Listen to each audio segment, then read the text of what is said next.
Welcome to తొలి వార్త. ప్రజల కోసం ప్రజల పక్షం వార్తలు చదువుతోంది మీ మాధురి.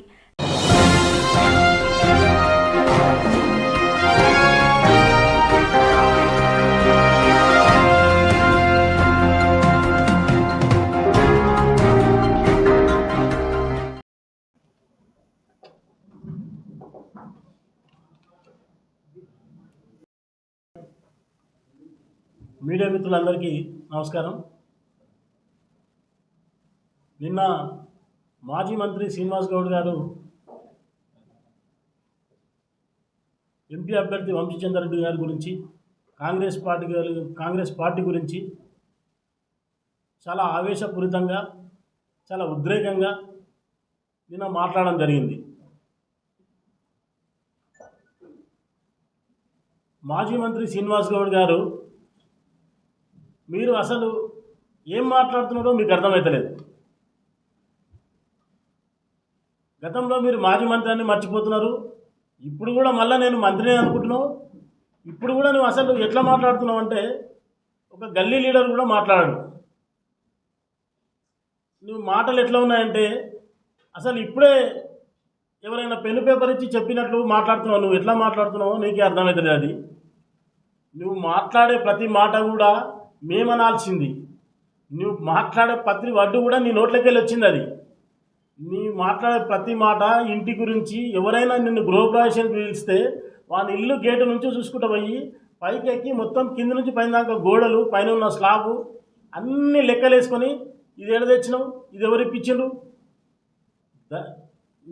మేమందరం కూడా మాట్లాడుకున్నది ఏంది శ్రీనివాస్ గౌడ్ గారు అంటే, ఈయనను గృహప్రవేశానికి పిలిస్తే మళ్ళీ ఇల్లు ఉంటుందా పోతుందా భస్మం అవుతుందా అని అనుకునే వాళ్ళం మేము.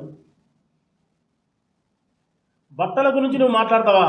నువ్వు నన్నే హైదరాబాద్ నగరంలో నా గురించి నువ్వు మాట్లాడితే 7 సంవత్సరాల కింద నా దగ్గర ఒక మాట మాట్లాడావు. నేను అందుకే నీవు జీన్స్ ప్యాంట్ అని చెప్పినావు. నాకు గుర్తుపెట్టుకో, ఇది వాస్తవమా కదా అని ఒకసారి గమనించుకో. డ్రెస్సింగ్ గురించి ఏం మాట్లాడినావు? జీన్స్ ప్యాంట్ వేయద్దు, గొలుసు లేదు అని చెప్పినావు. నువ్వు మర్చిపోయినట్టున్నావు. గొలుసు లేదు, ఉంగురాలు లేదు. నీవేమో ఉంగురాలు పెట్టుకోవాలి, కడాలు వేసుకోవాలి. కడం పోటుకుపోయి ఇవ్వడానికి దొంగలెత్తకపోతే మళ్ళీ తెల్లారని నువ్వు తెచ్చిపెట్టుకుంటావు. నువ్వు గొలుసుల గురించి ఉంగరాల గురించి ఎవరు మాట్లాడతారు? నువ్వు నన్ను మాట్లాడినావు, నాకు గుర్తుకుంది. ఎవరిని కాదు, నన్నే మాట్లాడినావు. రా, అబద్ధం అంటే కూర్చున్నాం, వేడంటే అలా కూర్చున్నాం. ఒట్ల గురించి మాట్లాడితే నీ దగ్గర ఒట్ల గురించి మాట్లాడితే బాగాలేకుంటుంది. ఖచ్చితంగా ఒట్లే పెడదాం, దాన్ని వేడ కూర్చున్నాం. అన్న లేదు అని నీకు ఇష్టమైన వ్యక్తి మీద అన్న పెట్టు, ఇష్టమైన దేవుని మీద అన్న పెట్టు. నన్నే అన్నావు. డ్రెస్సింగ్ గురించి బట్టలు జీన్స్ ప్యాంట్ వేసుకోకు, గొలుసులు పెట్టుకోకు, రింగులు పెట్టుకోకు. మేము కష్టపడి కట్టిన ఇల్లు కష్టపడి కట్టిన అందరు దొంగతనాలు చేసి కడతారా? ఏం మాట్లాడుతున్నావు నువ్వు? ఆజాద్ ఏదో అంటారు కదా, మనం బజ్జాతికి ఎత్తుకున్నావు అన్నట్టుగా, ఎవడో వెనకడికి ఏమో అన్నట్టు నీవే ఉరుకుతున్నావు, నీవే ఉరుకులాడుతున్నావు. నిన్ను ఎవరేమన్నారని అంతగానో ఉరుకులాడుతున్నావు. ఇల్లు కూల కొడతానంట, ఇల్లు కూల కొడతారు, ఉరుకులాడుతూ ఇల్లు కష్టపడి కట్టుకున్నావు. మరి దొంగతనం చేసి కట్టినామని ఎవరన్నా అన్నామా? అందరం కష్టపడితేనే కడతాం కదా ఇల్లు. మరి నువ్వు ఎట్లా కట్టినావు నీకు తెలియాలి. నువ్వు కట్టిన దాని గురించి మేము మాట్లాడడం. కానీ అనవసరంగా ఆవేశపూరితంగా ఏదో మాట్లాడితే ప్రెస్లో వస్తుందనో, ఏదో మాట్లాడితే సింపతి వస్తుందనో, ఏదో మాట్లాడితే ఏదో వస్తుందనో నువ్వు ఆలోచించి మాట్లాడుతున్నావు. మాట్లాడేటప్పుడు నీవు బెదిరించి మాట్లాడుతున్నావా, నీవు అహంకారపూరితంగా మాట్లాడుతున్నావా, నీవు ఆవేశంగా మాట్లాడుతున్నావా, నీవు గర్వంగా మాట్లాడుతున్నావా? ఒక్కసారి ఆ వీడియో తీసి పబ్లిక్ చూడాలి. ఒకసారి నువ్వు చూసుకో, నీవెలా మాట్లాడుతున్నావు. అవతల ఎంపీ అభ్యర్థి గారు కానీ మా ఎమ్మెల్యే శ్రీనివాసరెడ్డి గారు కానీ ఎలా మాట్లాడతారో ఒకసారి గమనించాలి. మీరు ఏముందంటే ఏదో మాట్లాడితే సింపతి వస్తుందని ఫీల్ అవుతున్నావు. ఏం సింపతి వస్తుంది? నిజంగా నువ్వు రాజకీయం చేసిన అంటున్నావు కదా, తొలి దశ మలి దశ ఉద్యమాల గురించి మాట్లాడుతున్నావు కదా. నువ్వు మాట్లాడే ప్రతి మాట అబద్ధం ఉంటుంది. వాస్తవంగా చెప్తున్నా, తొలి దశ ఉద్యమం గురించి 1949లో నారాయణ గౌడ్ సారు మూసాపేటలో కత్తిపోటు ఓడిపించుకున్నాడని ఈరోజు మాట్లాడినావు నిన్న ప్రెస్ మీట్లో. గతంలో తొలి దశ ఉద్యమంలో బుల్లెట్ తగిలింది అన్నావు. అరే, అప్పుడే బుల్లెట్ పోయి కత్తులు వచ్చానా? ఎవడన్నా ఉద్యమంలో కత్తులు తీసుకొని పొడుస్తున్నాయి పోలీసు వాళ్ళు, బుల్లెట్లు తీసుకొని కాల్చిదంట. ఈరోజేమో కత్తి తీసుకొని కత్తిపోటు పొడిచిన. ఒక్కసారి మీరు రిపోర్టర్స్, మన మీడియా మిత్రులందరూ గతంలో ఉన్నది కూడా ఉంది, నా దగ్గర ఉంది, ఈరోజు ఉన్నది ఉంది. ఒకసారి మీరు చూడండి. ఏం మాట్లాడుతున్నాడు అర్థమవుతలేదు. ఆయనకు ఆవేశంగా మాట్లాడుతున్నాడు. నువ్వు నిజంగా మౌనార్ ప్రజలందరూ నీ శాస్త్రాలు, నీ ఉద్యమం, నువ్వు చేసిన నీ అహంకారము, నీ గర్వము, నీ నియంతృత్వం అంటే నువ్వు ఎంత అంటే నేనే నియంతను, ఈ మహబూబ్నగర్ కాదు ఈ తెలంగాణలో నేనే రాజు నేనే మంత్రి, ఈ మహబూబ్నగర్లో నేనే రాజు నేనే మంత్రి అని నీవు నియంతలాగా ప్రవర్తించినందుకు నీవు ఈరోజు మహబూబ్నగర్లో నిన్ను ఓడగొట్టింది బహుజనులే, గిరిజనులే, దళితులే, మైనార్టీలే, మనుషులే, ఓటర్లే నిన్ను ఓడగొట్టిండ్రు. గుర్తుంచుకో. నీ ఎంబడి ఇంకా బహుజనులు ఉన్నారు, వాళ్ళు ఉన్నారు, వీళ్ళు ఉన్నారు అని అనుకుంటున్నావు. నీ ఎంబడి ఎడమాకుడు అన్నావు చూడు, పాపం ఎడమ అన్నావు. మన శ్రీనివాసరెడ్డి గారిని ఎంపీని ఇయ్యాలా నయ్యం, ఎడమకు కూడా పనికొస్తున్నా లేదు ఆయన. ఈరోజు నీ పదవి పోయినాక నీకు ప్రోటోకాల్ కొరకు పాపం ఎంపీ శ్రీనివాసరెడ్డి గారిని బలి చేస్తున్నావు. పాపం మీ మన శ్రీనివాసరెడ్డిని ఆయన అనవసరంగా ఆయన జీవితాన్ని నీ పక్కన ఉండి నా అనవసరంగా నీ నుంచి ఆయనకు సగం బురద తగులుతుంది. అలా ఆయన కారు గురించి మాట్లాడాను గతంలో. అదే సార్ నువ్వు నిరవైనప్పుడు గుర్తు చేసుకోను. మన శ్రీనివాసరెడ్డి రేపు పొద్దునే మళ్ళీ ఫోన్ చేసి అడుగుతాను నేను. నీవు ఆయన కారు గురించి మాట్లాడినావు.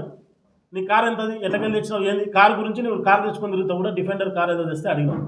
అలా వెంకటరెడ్డి పోయి అబ్బాయి ఇల్లు జూబ్లీహిల్స్లో ఎన్టీఆర్ ఇల్లు ఏడుంది, చిరంజీవి వెళ్ళడం చూసి ఆయన ఇల్లు గురించి మాట్లాడినాను. ఆల వెంకటరెడ్డిలు నీ పక్కలున్నోలే సంతృప్తిగా కాదు, నీ పక్కలున్నోలే నీ మీద కడుపులో బాధ పడుకుంటా, కడుపులో బాధ తన్నుకుంటా నీ వెంబడి తిరుగుతారు. నీ వ్యక్తిత్వం గురించి నువ్వు చెప్పాలనా? పక్కలుండి కాదు, ఊర్లో ఉన్న అందరికీ తెలుసు నీ వ్యక్తిత్వం గురించి. ఇవాళ నేను మంచోని అంటే నువ్వు మంచోని అవుతావా? ఒక్కటే దయచేసి మీరు అనవసరంగా నిజంగా ప్రజలందరూ అన్ని విషయాలు తెలుసు, వాళ్ళు గమనిస్తూ ఉన్నారు. ఈరోజు మహబూబ్నగర్ ప్రజలు అసెంబ్లీ ఎలక్షన్లో నీవు చెయ్యని తంతు లేదు, నువ్వు పడని పాటలు లేవు, నువ్వు చెయ్యని ఎత్తులు లేవు. నీవు ప్రతి కులాల మధ్య చిచ్చు పెట్టిందే నీవు. ఈరోజు నిజంగా నువ్వు కరెక్ట్గా నిజంగా నువ్వు రాజకీయం తెలిసిన వ్యక్తి అయితే, మనసుల మీద నువ్వు గౌరవం ఉన్న వ్యక్తి అయితే, కులాల మీద గౌరవం ఉన్న వ్యక్తి అయితే, బీసీలందరూ ఒకతోన చేర్చి బీసీల community hall, BC community hall కొద్దిగా ఒక 2 కోట్లు కాదు 10 కోట్లు పెట్టి కట్టించి బలహీన వర్గాలు అన్ని 93, 106 కులాలను అందరూ ఒకతోన చేర్చి మనం అన్నదమ్ములంలా ఉండాలి బీసీలందరము అని నువ్వు ఒక్కొక్క ఓటు కట్టాలి. ఎవరింటికి వాళ్ళ దుఃఖం పెట్టిస్తావు, ఎవరింటికి వాళ్ళ దుఃఖం. Dividing policy. ముద్రాలను విడగొడతావు, రజకులను విడగొడతావు, యాదవులను విడగొడతావు, ఒంగోలు విడగొడతావు, గౌడ్లను విడగొడతావు, అందరూ విడగొడతావు. మా గౌడ్ల దాంట్లోనే చిచ్చు పెడుతుంది. ఈడ గౌడ్లో ఉన్న అందరూ పంచాయతీ పెట్టి ఈడ పంచాయతీ పెట్టి విడదీస్తుంది. హైదరాబాద్లో ఒక తయారు చేస్తావు, 6 మందిని తయారు చేస్తావు. బాలరాజు గౌడ అంటావు, లక్ష్మణ్ గౌడ అంటావు, నాగరాజు గౌడ అంటావు, శేషగిరిరావు అంటావు. అందరిని ఇట్లా విడగొట్టడానికే నీవు ఉన్నావు అనేది మా అందరికీ తెలుసు.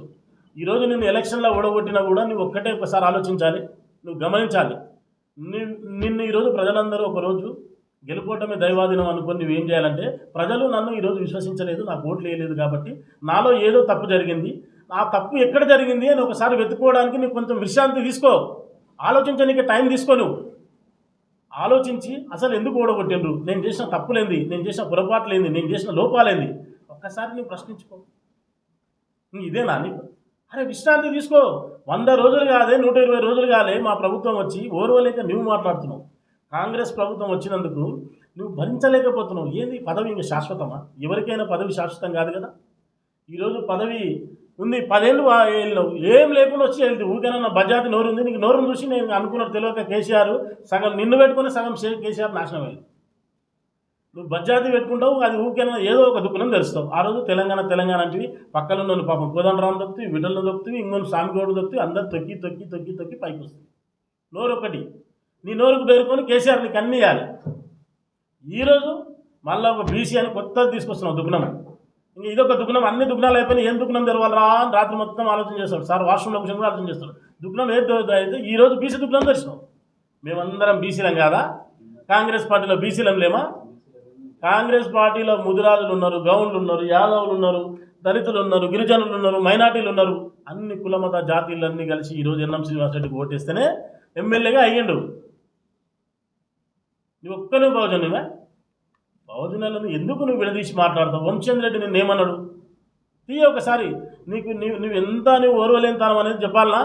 నువ్వు నెత్తి మీద ఆయనకు జర జుట్టు ఎక్కువ ఉంది రాబాయి, నాకంటే ఎక్కువ, నా జర ఉంటే నేను ప్లాంటేషన్ చేసుకుని ఆయన జుట్టు ఎందుకు అంత మంచిగా ఉంది, ఆయన హైట్ ఎందుకు ఎక్కువ ఉంది, ఆయన ఎందుకంత తెల్లగా ఉన్నాడు. నీవు ఓర్వలేనోని. ఎవరికైనా జుట్టు ఎక్కువ ఉంటే కూడా కింద నుంచి మేము చూస్తారు, ఈయన జుట్టు ఎత్తుంది రాబాయి, ఎట్లా పెరిగింది, ఏం తింటాడని చెప్పి తెలుసుకుంటారు. తెల్లంగా ఎవరైనా వేసుకుంటే నీవు తెల్లంగా చూసిన వాళ్ళు, తెల్లంగా గురించి మాట్లాడేవాళ్ళు మా వాళ్ళు చాలామంది పక్కన. దీన్ని చూసి కూడా వాళ్ళు లైకులు పెట్టాలి. నేను మాట్లాడిన మాట అబద్ధం అయితే వాస్తవం, ఇది సవాల్ విసురుతున్నా. తెల్లంగి గురించి ఒక ఆయన పాపం ఆఫీసరు ఈరోజు దాంట్లో వెహికల్ ఇన్స్పెక్టర్ ఎందుకు చెప్పాలి, షూస్ వేసుకొని పోయాడు. 10,000, 20,000 షూ వేసుకుంటే కిందికి మేము చూసి ఇట్లా షూస్ చూస్తున్నాం. నేనే ఉన్నా లైవ్లో. ఒక వాచ్ మంచిగా పెట్టుకుంటే ఓరు ఏంది అది, నీవు ఓర్వలేనితనం నీ పక్కన ఉన్న వాళ్ళకి కూడా తెలుసు అది. ఇదే రాజశేఖర్ గౌడ్ నీ పక్కన ఉంటాడు, ఈయన భూమి మొత్తం ఇట్లకెళ్ళి ఈయన ఇంతకుముందు ఎంత ఉండే ఇప్పుడు ఎంత వచ్చింది భూమి, ఇన్ని ఎకరాల భూమి ఎట్లకెళ్ళి ఉందని నువ్వు మాట్లాడిన రోజులు ఉన్నాయి. పక్కన వాళ్ళ మీదే నువ్వు దూతావు, కాలు దూతావు, పక్కన వాళ్ళతో పార్ట్నర్షిప్ పడతావు. నువ్వు భూ కబ్జా గురించి మాట్లాడినావు కదా, భూ కబ్జాలు ఎవరిది కాదని చెప్తున్నా. నువ్వు అన్నావు కదా ముక్కు భూమికి రస్తాని అన్నావు, సవాలు విసురుతున్నాను. పాలకొండ గ్రామంలో ఎల్లప్ప శ్రీనివాస్ గౌడ్ భూమి ఆక్రమించి నీవు ఆక్రమించి మీ అమ్మ నాయన సమాధి పెట్టలేదా? చెప్పు, నువ్వు నిజం చెప్పు. నువ్వు ఊరికే వస్తా, ఆ ఊరికే వస్తా. నువ్వు పాల్గొండ ఫామ్ హౌస్ పాల్గొండలో ఉంది కదా, నేను ఆడికే వస్తా. నీవు ఇదే రాజేశ్వర్ గౌడ్ తమ్ముడు నీ దగ్గరకు ఒక చిన్న విషయం చేయమంటే భూమిలో నువ్వు పాలు అడగలేదా? కోడూరు దగ్గర ఒక భూమి ఉంటుంది, పంప్ హౌస్ దగ్గర ఉంటుంది, అది పంప్ హౌస్ పక్కల భూమిలో నువ్వు పార్ట్నర్షిప్ అడగలేదా? ఇప్పుడు ఉన్న గౌడు బండోదిపల్లి ఒక గౌడు పెద్ద మనిషి యాదయ్య గౌడు, ఆ యాదయ్య గౌడు నీ పాల్కొండ నీ ఫామ్ హౌస్ పక్కన ఉన్న భూమిని నువ్వు భూమిని అడిగి నువ్వు ఆయన దాంట్లో పార్ట్నర్ నువ్వు భూమి నాకు అమ్ముతావా లేదని ఆయన నువ్వు నిలదీసి అడగలేదా? ఆయన మొండోడు పెద్ద మనిషి కాబట్టి నువ్వేం చేస్తుంటే చేసుకో. కలెక్టర్ వెంకటరావు గారు ఇప్పించినావు, భూమి అమ్ముతాడా అడగడా, అమ్మడా చెప్పు యాదయ్య గౌడ్ ఏంది కథ అని చెప్పి. బండోదిపల్లి యాదయ్య గౌడ్ ఇప్పుడు కూడా ఉన్నాడు పెద్ద మనిషి. అరే నువ్వు అన్నీ చేసుకుంటా ప్రతి ఒక్కరిని నువ్వు ఎవరిని చూసినా ఆవేశపూరితంగా మాట్లాడతావు, అహంకారం మాట్లాడతావు, నేనే రాజు నేనే మంత్రి అనుకుంటావు. నీవే అన్ని కులాలు, నీవు బహుజనులు కాదు. నువ్వేమనుకుంటావు అంటే నేను ఒక వెలమ ధరను, నేను ఒక రెడ్డి రాజును, నీ ఫీలింగ్ అది ఉంటుంది. నేను ఒక మనిషిని అని ఫీల్ కావాలి. మనం మనుషులం, భగవంతుడు అమ్మ నాయన పుట్టిన మనం భగవంతుడు మనం ఏదో ఒక పని చేయనికే మనం పంపించిండు. చేసే పుణ్యం కలుగుతుంది, సేవ చేసే పుణ్యం కలుగుతుంది, ఇట్లనన్నా చేసుకుంటా దేవుడా అని అనుకోవాలి. కానీ నేను నేను నేను నేను అని ఈరోజు నీ పరిస్థితి ఇందుకు తెచ్చుకున్నావు. ఈ భూమి మీద ఎవడైనా నేను అన్నోడు ఉన్నాడా? అదే నువ్వు చేసిన తప్పు. ఇప్పుడు కూడా నువ్వు కనీసం రియలైజ్ అవుతలేవు. అదే ఏం తప్పు చేసినా, నేను తప్పు చేసినట్టున్నా. పబ్లిక్ ఎందుకు ఇంత నేను మొత్తం కుల వ్యవస్థ నియంబడ పెట్టుకున్నావు, మహిళా గ్రూపులను నువ్వు డామినేట్ చేసినావు, పోలీస్ వ్యవస్థ నీ దగ్గర పెట్టుకున్నావు, ఎంప్లాయీస్ నీ దగ్గర పెట్టుకున్నావు, అన్ని రకాలుగా పెట్టుకున్నావు. డబ్బులు విచ్చలవిడిగలవు. నీ జీవితంలో మాత్రం నీ జేబులో నుంచి పైసలు ఖర్చు ఇప్పుడు పెట్టవు కానీ ఓన్లీ ఎలక్షన్లో పెడతావు. ఎక్కడి నుంచి సంపాదించడం ఏంటనేది నేను అంటలేను. నువ్వు డబ్బులు ఖర్చు పెట్టేది ఎప్పుడు నీకు మనసు ఎప్పుడు వస్తుంది అంటే ఎలక్షన్లో అప్పుడు గెలుపు కొరకు పెడతావు. అలా కూడా డబ్బులు విచ్చవిడిగా నీళ్ళలాగా ఖర్చు పెట్టినాం మనం. అయినా సరే మామూలు ప్రజలు మంచి చెడేంది, ఎవరు మంచోళ్ళు ఎవరు చెడ్డోళ్ళు ఎవరు సౌమ్యులు అని ఆలోచించి ఈరోజు నిన్ను కూడగొట్టిరు. అది నువ్వు ఆలోచించవా? అరే 100 రోజులు కూడా నువ్వు రెస్ట్ ఎందుకు తీసుకో అంటున్నా. ఎందుకు నువ్వు ఇలా ఫ్రస్ట్రేషన్లో ఉన్నావు? ఊరి గురించి మాట్లాడతావు. చెల్ల వంశచంద్రెడ్డి ఎవరైనా ఒకసారి మీరు ఆలోచించారు, చెల్ల వంశచంద్రెడ్డిది మన మహబూబ్నగర్ జిల్లానా కాదా? నిన్న మొన్న జిల్లాలు విడిపోవచ్చు కానీ చెల్ల వంశచంద్రెడ్డిది మహబూబ్నగర్ జిల్లానా కాదా నేను అడుగుతున్నాను. మరి నీదే జిల్లా, నువ్వు ఒక్కసారి గుర్తుంచుకో. చెప్పాలా నీ జిల్లా ఏ జిల్లా? నువ్వు ఇక్కడ అందరం మహబూబ్నగర్లో వేరే ఊళ్ళో నుంచి మన తండ్రులు వచ్చి ఇక్కడ ఎంప్లాయీస్గా ఉండి నెక్స్ట్ మనం వీడిన పుట్టినాం పెరిగినాం. కానీ నువ్వు ఎడ పుట్టినో పెరిగినా అయితే నాకు నిజంగా ఐడియా లేదు. చదువుకుంటే ఇక్కడ మరి డిగ్రీ చేసినావు ఏం చేసినావు? మీది అలంపూర్ మునగాల ఇటికాల మండలం నీది, మరి నీదే ఊరు, మరి నీవు లోకల్ కాదు అందున. నేను ఎట్లా మాట్లాడుతున్నారు మీరు? మాట్లాడేటప్పుడు ఒకసారి ఆలోచించి నలుగురు వింటే కూడా నమ్మేటట్టు ఉండాలి. నువ్వు మాట్లాడితే కథం నువ్వు చెప్పిందే కరెక్ట్ అనుకుంటున్నా. ఇంకా దయచేసి ఒకటే చెప్తున్నా, అనవసరంగా ఏదో కులాల మతాల మధ్యలో చిచ్చు పెట్టే వ్యక్తి నువ్వు. నీకేం దుఃఖనం తెరతలేదు కాబట్టి ఈ బీసీ దుఃఖనాన్ని తెరవనికే నువ్వు ముందుకున్నావు. ఇప్పుడు ఈ బీసీ దుఃఖనం నువ్వు ముఖ్యంగా ఈ బీసీ దుఃఖనాన్ని నువ్వు తెరవాలని చూస్తున్నావు. అందరికి కూడా అర్థమైపోతుంది. ఏ దుఃఖనాలు తెలిసినా సరిపోదు. మహబూబ్నగర్ ప్రజలు నిన్ను మాత్రం విస్మరించిండ్రు. మహబూబ్నగర్ ప్రజలు నిన్ను హేట్ చేస్తున్నారు. అరే ఇకనైనా మారు, కనీసం రియలైజ్గా. ఎంత అహంకారపూరితంగా మాట్లాడుతున్నావు. దయచేసి శ్రీనివాసరావు గౌడ్ గారు మీకు ఒకటే మాట చెప్తున్నా, దయచేసి అనవసరంగా ఏదో మాట్లాడితే నేను హీరోని అయిపోతా కానీ మాత్రం మాట్లాడద్దు. దయచేసి కులాల మతాల మధ్యలో చిచ్చు పెట్టద్దు. మహబూబ్నగర్లో నువ్వు ఎవరికి చేసినావు? బీసీల పైన కేసులు పెట్టలేదా? ఎంతమంది బీసీల పైన కేసులు పెట్టావు? నువ్వు పంచాయతీలు వేసిందే బీసీలతోనో కదా. నువ్వు ఏ రెడ్డిలతో అనుకున్నావు? రెడ్డిలతో అనుకున్నావు? ఎవరితో అనుకున్నావు? రోజు చెప్పండి. బూరు సుధాకర్ రెడ్డి గారు, బూరు సుధాకర్ రెడ్డి అంటే ఆయన మున్నూరు కాపు. బూరు సుధాకర్ రెడ్డి మరి బీసీ కాదా? ఎంపీ వెంకటేష్ బీసీ కాదా? వినోద్ కుమార్ దళితుడు కాదా? ఒక లక్ష్మణ్ యాదవ్ బీసీ కాదా? రమేష్ బీసీ కాదా? ఒక లక్ష్మణ్ నాయక్ ఉండే ఆయన మీద లంబడాయన ఎస్టీ బిడ్డ ఆయన కాదా? ప్రతి ఒక్కరి మీద ఎవరి మీద చూసినా నువ్వు పెట్టిందే బీసీల మీద. ఏదో చిచ్చులు పెట్టిందే బీసీల మీద. నువ్వు అసలు నువ్వు డామినేట్ చేసిందే బీసీలను కదా. ఈరోజు నీకు బీసీలు గుర్తుకొచ్చిందా? దయచేసి మళ్ళీ ఇంకోసారి మళ్ళీ అనవసరంగా మాట్లాడి ఒకసారి నువ్వు ఆలోచించు, నేను మాట్లాడిన మాటలు అర్థం ఉందో లేదో.